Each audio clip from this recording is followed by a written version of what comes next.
Kembali di Rakyat Bersuara bersama saya Aiman Wicaksono. Tadi saya belum menyampaikan informasi-informasi dari rekan saya ini. Ia adalah aktor film yang kemudian langsung muncul luar biasa. Bung Ferry Amsari. Bung Ferry aktor film saya sebutnya sekarang. Dirty Vote. Ya. Tapi sekarang percuma teriak curang-curang nggak akan berubah juga. Dan udahlah ini curang-curang istilah orang yang kalah aja. Anda setuju dengan itu?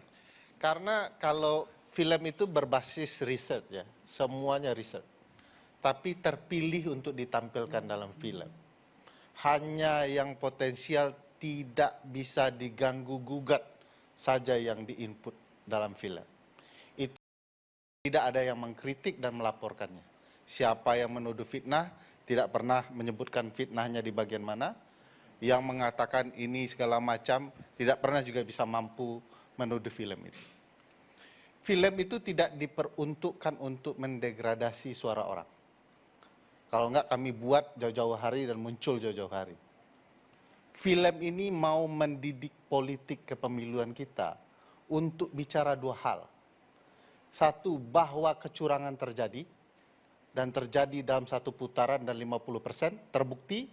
Data film itu mengatakan sampai hari ini. Kedua, siapa pelaku kecurangannya. Dan kami langsung tunjuk hidung, aktor terbesar dalam kecurangan pemilu adalah Presiden Republik Indonesia, Presiden Joko Widodo.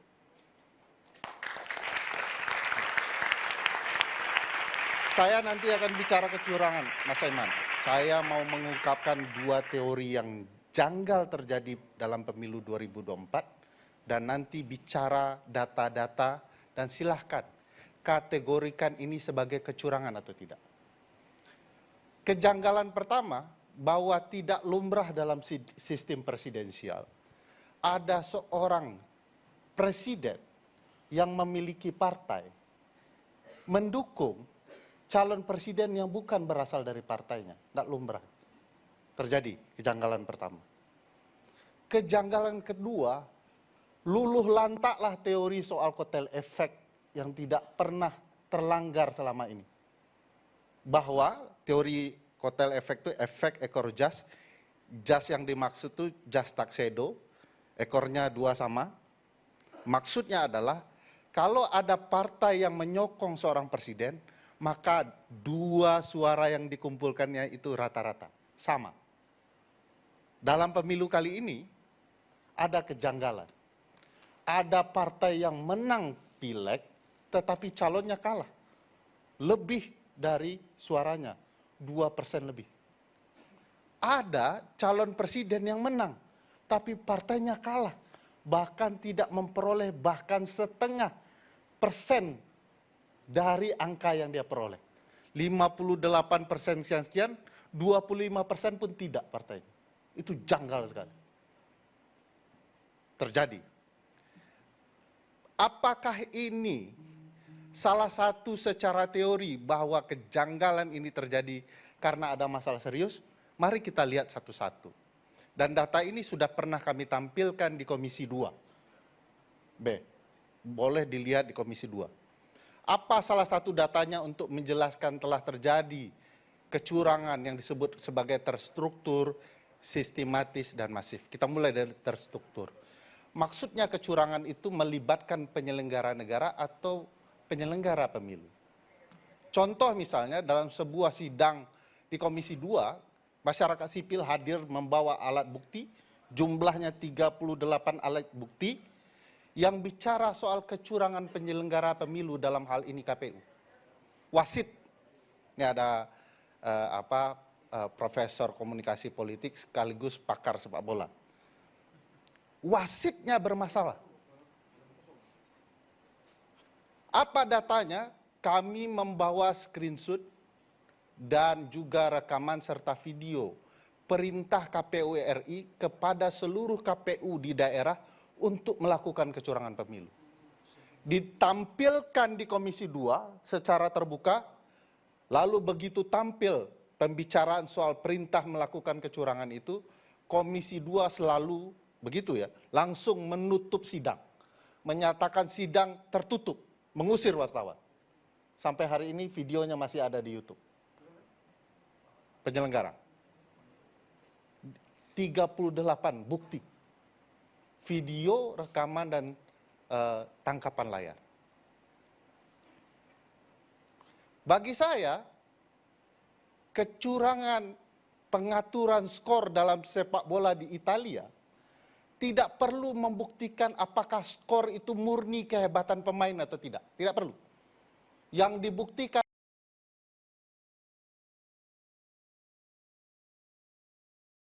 apakah wasit terlibat, klub terlibat, pemain terlibat, dan lain-lainnya terlibat sebelum pertandingan.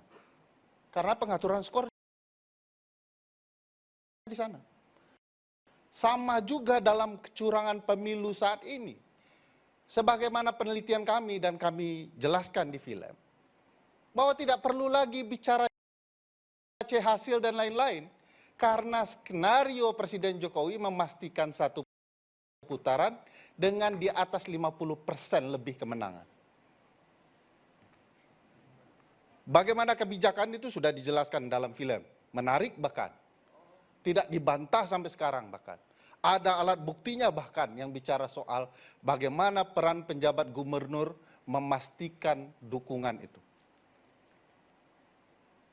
Kalau sudah dilangsungkan bahkan dengan menggunakan relasi kekuasaan nepotisme di pengadilan untuk kemudian proses kecurangan ini bisa dilangsungkan, ini sudah sistemik jauh hari.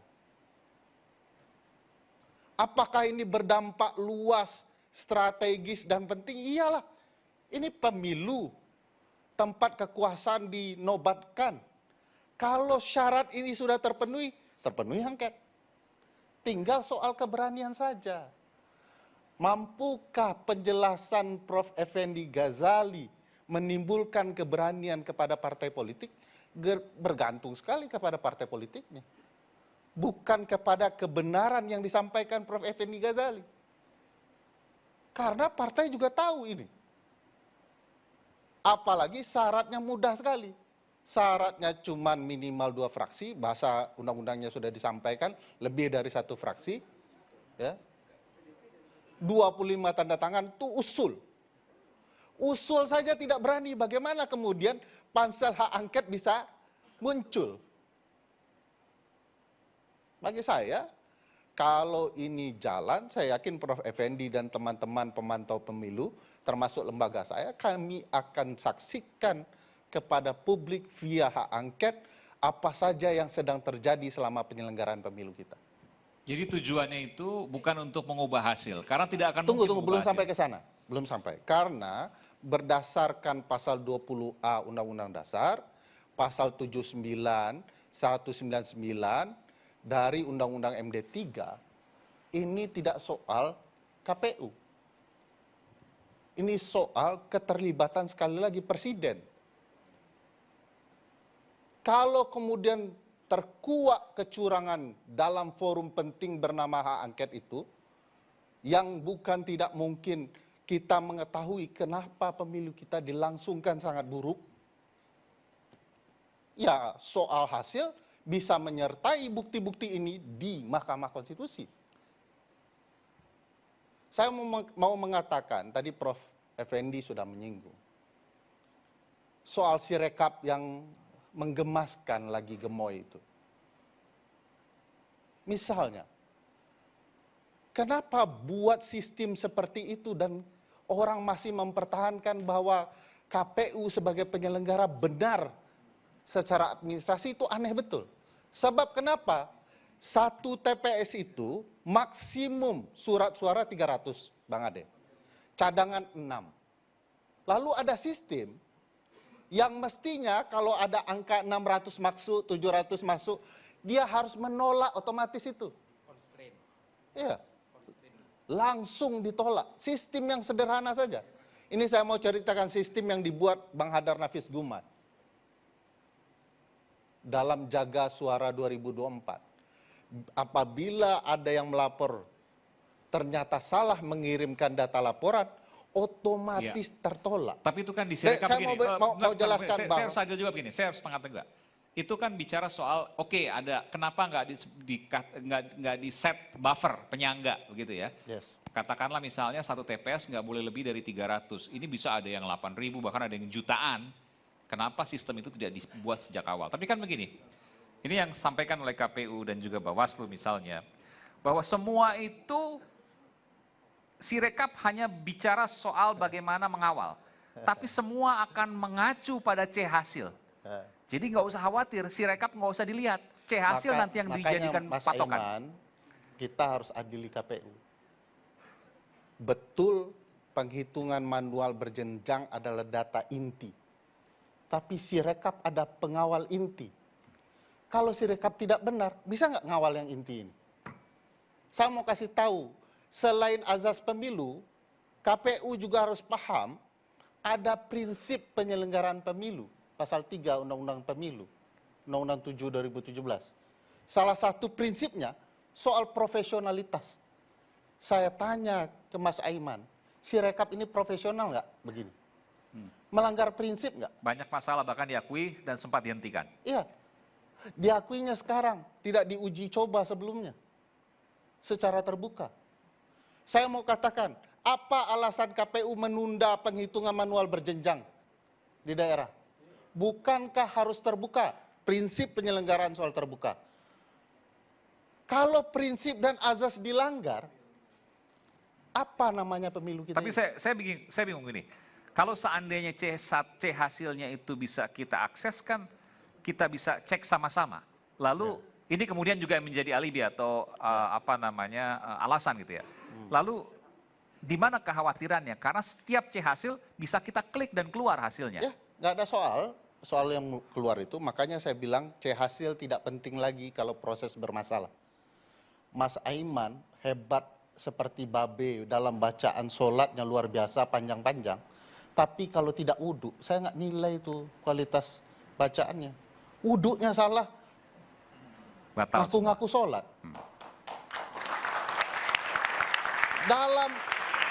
Dalam hukum administrasi negara, hasil memang penting, tapi proses juga penting. Jadi aneh kalau orang mengatakan proses itu harus diabaikan. Sudahlah ngaku kalahlah wir. Bukan itu soalnya. Bukan itu soalnya. Bukan itu soalnya. Soal besarnya banyak suara orang tidak pasti. Padahal prinsipnya ini bicara berkepastian hukum. Jadi bagi saya, Mas Aiman, data kami akan menjelaskan tiap tahapan, peran presiden, berjenjang itu, apa struktur berjenjangnya presiden dalam kecurangan, presiden sudah menyatakan cawe-cawe, dan bahkan menggunakan data intelijen, ya.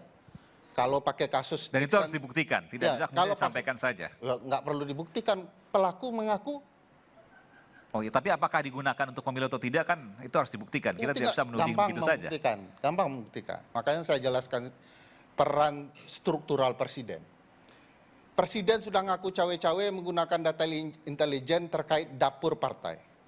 Lalu diikuti oleh para pembantunya berbasis pasal 17 dan pasal 17 Undang-Undang Kementerian.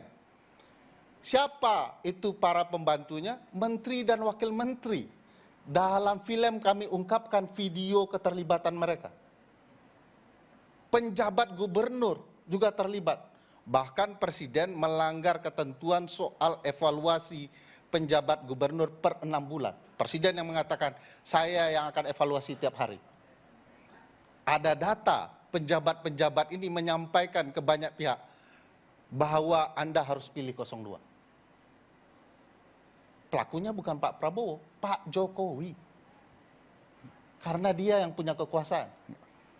Lalu, satuan pemerintah terendah, kepala desa. Datanya 81 juta suara DPT yang mereka kuasai. Mengaku mendukung karena terancam oleh berbagai aparat. Ada datanya juga. Di film disampaikan, kepala desa mengeluarkan suara betapa mereka diteror. Jadi Ya. Boleh ya? belum puas ini. Belum puas? Belum puas. Izinkan memuaskan diri. Jadi data struktural itu jelas, terbuka, bisa dilihat. Bahkan menurut saya Presiden Jokowi tidak malu-malu lagi menunjukkan keterlibatan. Saya tidak menyalahkan Pak Prabowo yang berkampanye karena haknya berkampanye. Tapi Presiden menipu publik seluruhnya, mengatakan dia tidak berkampanye. Padahal dia sudah makan bersama calon presiden, mendukung secara terbuka.